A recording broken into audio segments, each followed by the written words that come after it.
জনাব আদিব, আপনি নিশ্চয়ই জানেন যে গতকাল একটি পত্রিকায় প্রকাশিত একটি প্রতিবেদনে এরকম বলা হয়েছে যে বিএনপির সাথে এনসিপি কতগুলি আসন চায়, কতগুলি মন্ত্রিত্ব চায়, কীভাবে আসন ভাগাভাগি করবে।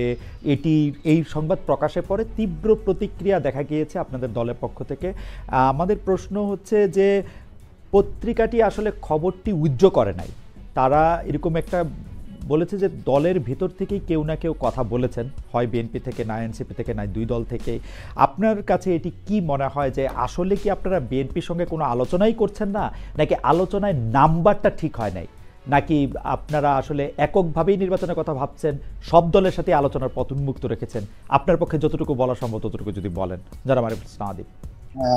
ধন্যবাদ আপনাকে এবং যারা দেখছেন সবাইকে জাতীয় নাগরিক পার্টির পক্ষ থেকে শুভেচ্ছা।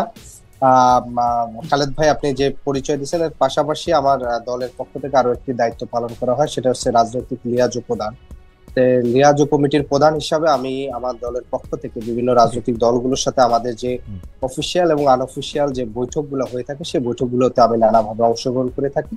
সে বৈঠকের গুরুত্ব অনুযায়ী কোনো কোনো বৈঠকের সরাসরি আহ্বায়ক নিজে উপস্থিত থাকেন এবং অন্যান্য দলের যারা নেতৃবৃন্দ আছেন তারা উপস্থিত হয়ে থাকেন।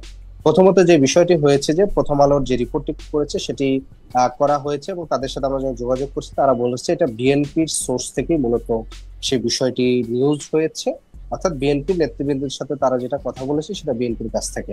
প্রথমত বিষয় হচ্ছে যে আপনি দেখেন এই বিশেষ করে যখনই জুলাই সনদের আইনি বাস্তবায়ন বা অন্যান্য বিষয়গুলোতে এনসিপি খুব দৃঢ় অবস্থান করছিল, তখনই বারবার নির্বাচন প্রসঙ্গটি আসছে এবং নির্বাচনে অর্থাৎ বিএনপি এবং জামাতের বাহিরে আলাদা একটা রাজনৈতিক আইডেন্টিটি নিয়ে, আলাদা একটা রাজনীতি নিয়ে যে একটা শক্তি দাঁড়িয়ে থাকতে পারে, সেই শক্তিটি যেন না দাঁড়াতে পারে, নানা ধরনের এস্টাবলিশমেন্টের সেখানে নানা ধরনের চেষ্টা ছিল। অর্থাৎ তারা নানাভাবে প্রভাবিত করার চেষ্টা করেছে যে নির্বাচনকে কেন্দ্র করে দুটি মেরু করা, অর্থাৎ একটা হচ্ছে বিএনপি বনাম জামাত, ইসলামপন্থী বনাম জাতীয়তাবাদ, এই যে একটা ক্লিয়ার সমীকরণ করে বাকি যতগুলো শক্তি আছে শক্তিগুলোকে টেনে বাকির দিকে নিয়ে যাওয়া অথবা ঠেলে নিয়ে যাওয়া। তারা যদি কোনো ধরনের, যেমন ধরেন আমরা গত পরশু আমাদের 9টি দলের একটা বৈঠক হয়েছে, গণ অধিকার, গণসংহতি আন্দোলন মানে গণতন্ত্র মঞ্চের 6টি দল, এনসিপি এবং গণ অধিকার এবি পার্টি সহ। ফলশ্রুতিতে সেখানে কিন্তু আপনার দেখেন এইভাবে কিন্তু আলোচনাটা আসে নাই যে আসলে এই 9টি দল জোট করলে কোন প্রক্রিয়া করবে, কত আসনে করবে, আসনের সংখ্যাটা আসে নাই। কিন্তু যখনই বিএনপি জামাতের সাথে আপনি জুলাই সনদের ইস্যুতে কিংবা অন্য ইস্যুতে যখন কোনো অফিসিয়াল আনঅফিসিয়াল কোনো মিটিং করে, সেটিকে এমন ভাবে পোর্ট্রে করা হয় যে আসলে তাদের কাছে আসন চাচ্ছে। অর্থাৎ এই পুরা নির্বাচনে আগামী যে নির্বাচনটা হবে সেই নির্বাচনটাকে এমন ভাবে একটা হাইপ দেওয়া হচ্ছে যে আগে বাংলাদেশে নির্বাচন হলে আওয়ামী লীগ আসন বন্টন করতো, আসন বিক্রি করত, এখন সেটি না। আমি বলি এখন বিষয়টি এরকম হচ্ছে যে আগামী নির্বাচনে সকল আসন বিএনপির থেকেই লাইসেন্স নিয়ে হচ্ছে আসনে নির্বাচন করতে হবে, অর্থাৎ বিএনপি আসন বন্টনটা করছে। আসন বন্টনের জায়গাটা ঢাকা থেকে লন্ডনে শিফট হচ্ছে কিনা এই ধরনের একটা ভাইব দেওয়া হচ্ছে। ফলশ্রুতিতে এই বিষয়টি যে আলাপটি দেওয়া হচ্ছে এটি আসলে কোনোভাবে প্রাসঙ্গিক না। এখানে বিষয় আমাদের দলীয় যে বক্তব্য সেটিও আমরা দিয়েছি এবং আমাদের দল থেকেও বলা হয়েছে যে আসলে আসনের সংখ্যা নিয়ে, আপনি যেটি বলছেন নাম্বার নিয়ে কোনো ধরনের আলাপ আলোচনা দূরের কথা আমাদের হয় না। আমাদের আলাপ আলোচনাটা হয়েছে আমরা দেখি যে জুলাই সনদের আইনি ভিত্তির ক্ষেত্রে কোন দল কতটুকু আন্তরিক এবং তারা বাস্তবায়ন করবে সেটার বিষয় আমরা মূলত দেখতে চাই। এইটার বিষয় মূলত হবে আগামী নির্বাচনে এনসিপি জুলাই সনদের পক্ষে যদি বিএনপি জামাত যে অবস্থান করবে তার সাথে একটা রাজনৈতিক বোঝাপড়া কিংবা জোট হতে পারে, কিন্তু তার পূর্বে এই ধরনের আলাপ দেওয়া মূলত এনসিপি নৈতিক অবস্থানকে প্রশ্নবিদ্ধ করার একটা এক ধরনের বলা চলে যে চেষ্টা। না কিন্তু জনাব আদিব, আপনি তাহলে বলছেন যে আসন মানে এটা আসন ভাগাভাগি বলাটা একটু কেমন, কিন্তু আসলে আসনের সংখ্যা নিয়ে মানে ওরকম কোনো আলোচনা আপনারা কোনো রাজনৈতিক দলের সাথে এখনো করছেন না? কিন্তু সেইটা করার কোনো সম্ভাবনা কি আপনারা খোলা রাখছেন? আমরা জানি যে রাজনীতিতে শেষ করার কথা বলে কিছু নেই, কিন্তু আপনারা যে প্রতিক্রিয়া জানালেন তাতে কি মনে হলো যে আপনারা আসলে এটা মানে করার পথও রুদ্ধ করে দিলেন? যদি বিএনপি বা আপনাদের নেতৃবৃন্দের এরকম ইচ্ছাও হইতো, মানে আপনাদের যদি এরকম ইচ্ছাও হইতো যে আপনারা একটা আসনের মধ্যে সমঝোতা করবেন, সেটাও কি আপনারা বন্ধ করলেন কিনা? না, আমরা প্রাথমিকভাবে যেটা দেখি যে আগামী নির্বাচনে যে রাজনৈতিক মেরুকরণে এনসিপি মধ্যমপন্থার দল হিসাবে নাগরিকদের মর্যাদার প্রশ্নে একটা আলাদা শক্তি হিসাবে হাজির হইতে চায়। ওকে, সেই ওকে। জায়গা থেকে এনসিপি এককভাবে নির্বাচন করার প্রস্তুতি নিচ্ছে এখন পর্যন্ত। জনাব আদিব, আপনাকে ধন্যবাদ। জনাব হুমাম কাদের চৌধুরী, আমি আপনাকে এই জায়গা থেকে প্রশ্নটা করতে চাই যে আমি ধরে নিলাম যে কোনো একটা ধরনের আলোচনা হয়েছেও, কিন্তু বিএনপির পক্ষ থেকে এবারই প্রথম নয়, এর আগেও বিভিন্ন ইঙ্গিত দেওয়া হয়েছে যে ওরা 10টা আসন চেয়েছে, 20টা আসন চেয়েছে, আপনি জানেন যে, বা এগুলি কেন মানে সামনে আসছে? মানে বিএনপি কি এনসিপিকে এতভাবে চায় যে এনসিপি বিএনপির মধ্যে আসুক, বা পত্রপত্রিকায় বা গণমাধ্যমে এটা বলে দেওয়া, যেমন জনাব আদিব দাবি করলেন যে যে সোর্সের কথা পত্রিকাটি উল্লেখ করেছে সেই সোর্সটা আসলে বিএনপির সোর্স, অর্থাৎ কোনো আলোচনা যদি হয়েও থাকে এনসিপি এটাকে এখনো মানে জনগণের সামনে আনতে চাচ্ছে না, কিন্তু বিএনপি চাচ্ছে। এটার কারণ কি বলে আপনি মনে করেন যেন হুমায়ুন কাদের চৌধুরী, আপনাদের কেন এনসিপিকে খুব দরকার? প্রথমে আসসালামু আলাইকুম খালেদ ভাই, আপনাকে ধন্যবাদ আমাকে আপনার শোতে আমন্ত্রণ করার জন্য। আপনি আদিবকে সাহেবকে যে প্রশ্নটা করেছেন, ও লম্বা চড়া জবাব দিয়েছে, কিন্তু শেষ পর্যায়ে উনি যেটা বললো যে এই আসন ভাগাভাগি নিয়ে ওনারা কোনো আলাপ করেনি, আর যেই আলাপটা বর্তমানে মিডিয়ার মধ্যে এসেছে ওটা বিএনপির এক সোর্সের থেকে এসেছে। বিএনপির কোন সোর্সের থেকে এসেছে ওই জিনিসটা এখনো ওনারা খোলাসা করেননি। আমি বলতে পারবো না যে আমাদের দলের পক্ষ থেকে কে এই কথা বলেছে, কারণ এই জিনিসটা আমরাও জানি না। আমিও আপনার মতন এটা পত্রপত্রিকায় দেখেছি যে এরকম আলাপ আলোচনা হচ্ছে। তবে যে জিনিসটা আপনি আমাকে জিজ্ঞেস করলেন যে বিএনপি কি আসলেই এত চাচ্ছে এনসিপি কে, আমার দলের প্রধান বেশ কিছু বছর আগে একটা ওনার একটা চিন্তাধারা ছিল। উনি একবার বলেছিলেন যে উনি সকলকে নিয়ে একটা সরকার গঠন করতে চায়। উনি কিন্তু ওখান থেকে সরে আসেননি, উনি এখনো চাচ্ছেন যে আমরা যদি এমন একটা সরকারকে গঠন করতে পারি যেখানে সব ধরনের সব পলিটিক্যাল মাইন্ডসেটের মানুষরা এসে যোগ দিয়ে আমরা যেটাকে মোটা দাগে সবাই ন্যাশনাল গভর্নমেন্ট হিসেবেই বলে। আমরা এটা একটা ডেমোক্রেটিক ইলেকশনের পরে যেহেতু একটা গভর্নমেন্ট ক্রিয়েট করা হবে, ওটাকে আমি ন্যাশনাল গভর্নমেন্ট বলতে পারি না। তবে মাইন্ড ফ্রেমটা কিন্তু এখনো ও জায়গাতেই আছে। আপনি দেখছেন যে আমরা অনেকগুলি আসন অলরেডি ছেড়ে দিয়েছি অন্যান্য দলের জন্য। বেশ কিছু দল যারা আমাদের সাথে একই সাথে কাঁধে কাঁধ মিলিয়ে লড়াই করেছিল গত 16 বছর, তাদের জন্য আমরা কিছু আসন ছেড়ে দিয়েছি। আমরা আশা করছি যে এই কোয়ালিশনটা আরো বড় হবে, আর আমরা আশা করছি যে এই যে ইয়াং জেনারেশনের মধ্যে যারা যারা এখন পলিটিক্সে এসেছে তারাও যেন আমাদেরকে জয়েন করতে পারে। তাদের থেকেও আমাদের অনেক কিছু শেখার আছে, আমরা এটা এডমিট করি। বড় দল হলেও আমাদের চিন্তাধারা এখনো বেশ ওপেন মাইন্ডেড। আমরা এখনো চাচ্ছি যে যাদের থেকে আমরা কিছু নতুন কিছু শিখতে পারবো তাদেরকে আমরা সবসময় আমন্ত্রণ করব। এনসিপি এমনই একটা দল, আমরা সবসময় বলে এসেছি যে বাংলাদেশের ভবিষ্যতে এনসিপিকে আমাদের দরকার হবে। আর আপনার সাথে কথাবার্তা বলার সময় আমি চিন্তা করছিলাম যে ভবিষ্যতে যদি আমরা একসাথে কাজ নাও করতে পারি, একই সাথে যদি আমরা সরকার গঠন নাও করতে পারি, আমরা কিন্তু চাবো যে আমরা যদি বিরোধী দলে থাকি আমরা শক্তিশালী একটা বিরোধী দল হিসাবে কাজ করতে পারবো, আর ওনারা যদি বিরোধী দলে থাকে ওনারা যেন একটা শক্তিশালী বিরোধী দল হিসাবে কাজ করতে পারে। সেই কারণেই কিন্তু এই বোঝাপড়াটা চলছে আমাদের মধ্যে, এই আলোচনাটা চলছে। আনফরচুনেটলি এনসিপির সাথে যখন আলাপ আলোচনা হয় তখন আমি ওই ধরনের মিটিং এর মধ্যে থাকি না।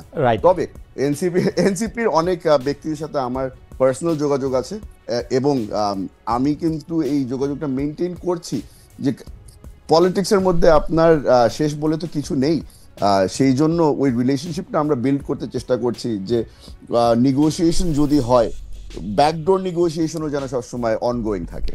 ওকে, আমার এখানে প্রশ্ন হচ্ছে যে আমরা দেখতে পাচ্ছি যে সকলকে নিয়ে সরকার গঠন করার ইচ্ছাটা যে আপনারা দেখাচ্ছেন, সেই ক্ষেত্রে কিন্তু আপনারা এটাও স্পষ্ট করছেন যে নেতৃত্বে আপনারাই থাকবেন। অর্থাৎ মানে আপনাদের নেতা মেনে, আপনাদেরকে বড় জোট মেনে যারা আসতে চায় তারা আসবে।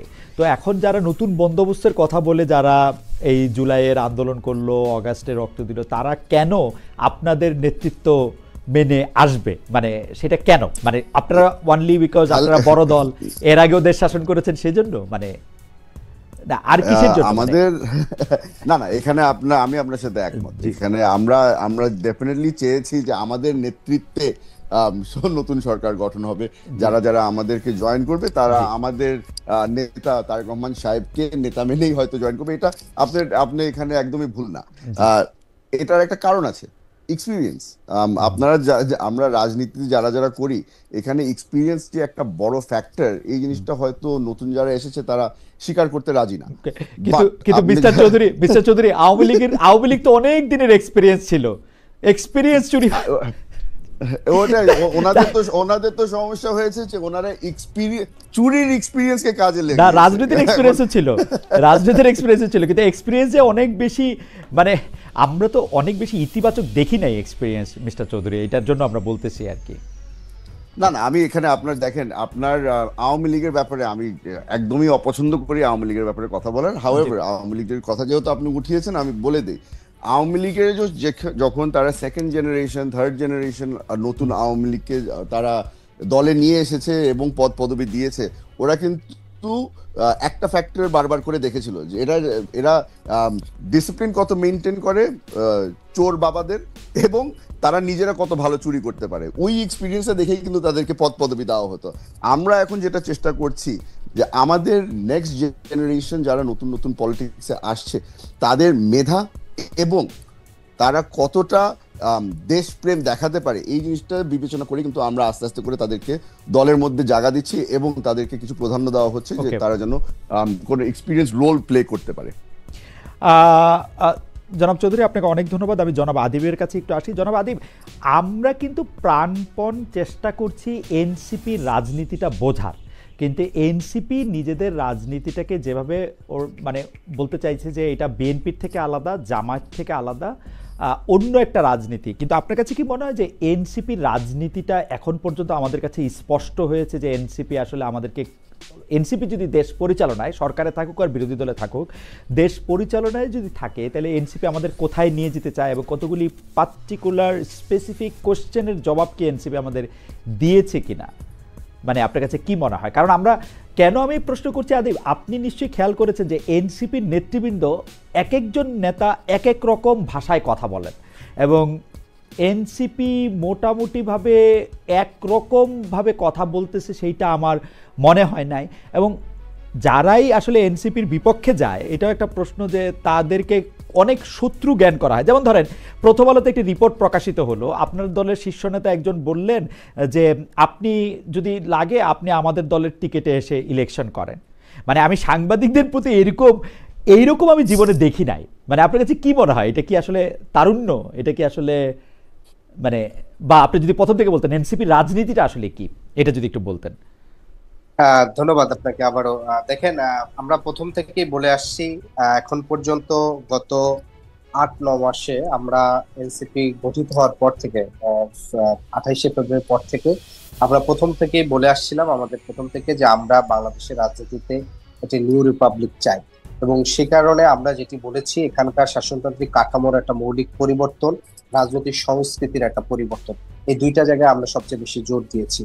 রাজনৈতিক মৌলিক কাঠামো পরিবর্তনের জায়গায় আমরা বলেছি সেটা মৌলিক কাঠামো পরিবর্তন করে এটা নতুন সংবিধান দরকার, যে নতুন সংবিধান আমাদের এখানকার মুক্তিযুদ্ধের যে চেতনা, সাম্য, মানবিক মর্যাদা, সামাজিক সুবিচার এবং একই সাথে ধর্মীয় স্বাধীনতা এবং ধর্মীয় সম্প্রীতির ভিত্তিতে, মূলনীতিতে আমাদের একটি নতুন সংবিধান হবে। এবং সেখানে আরো অন্যান্য অধিকারের বিষয়, যেগুলো আরো ডিটেলস আমাদের ঐকমত্য কমিশনে অনেক বিষয়ে আলোচনা হয়েছে। রাজনৈতিক সংস্কৃতির ক্ষেত্রে সবচেয়ে গুরুত্বপূর্ণ যে পরিবর্তনটা এনসিপি এজ এ পার্টি আকার এস্টাবলিশড হয়েছে। এনসিপি কোনো ব্যক্তি আকার এস্টাবলিশড হয় না, অর্থাৎ এনসিপি নাহিদ ইসলাম কিংবা এনসিপি হাসনাত আব্দুল্লাহ কিংবা সাজিস আলো সেটা হিসাবে এস্টাবলিশড হয় না। এনসিপি তার নেতৃত্বকে সবসময় বাংলাদেশে একটা জিনিস করেছে, সেটা হচ্ছে জবাবদিহিতা এবং তাকে কন্টিনিউয়াস প্রশ্নের মধ্যে দিয়ে নিয়েছে। সেটা তার দলীয় অভ্যন্তরীণ প্রশ্নের মধ্যে দিয়ে যেতে হয় এবং তার দলীয় নেতৃবৃন্দরা যদি কোনো রাজনৈতিক বক্তব্য বা মন্তব্যের ক্ষেত্রে তারা ভুল করে থাকে, সেটাকে তাকে পাবলিকের সামনে তাকে অ্যাপোলজি করতে, সেটাকে তার দলীয়ভাবে সেখান থেকে চেষ্টা করা হয়। ফলশ্রুতিতে এনসিপি বাংলাদেশের রাজনীতিতে একটি সমন্বিত লিডারশিপের একটা নতুন ডিনামিক্স নিয়ে আসছে।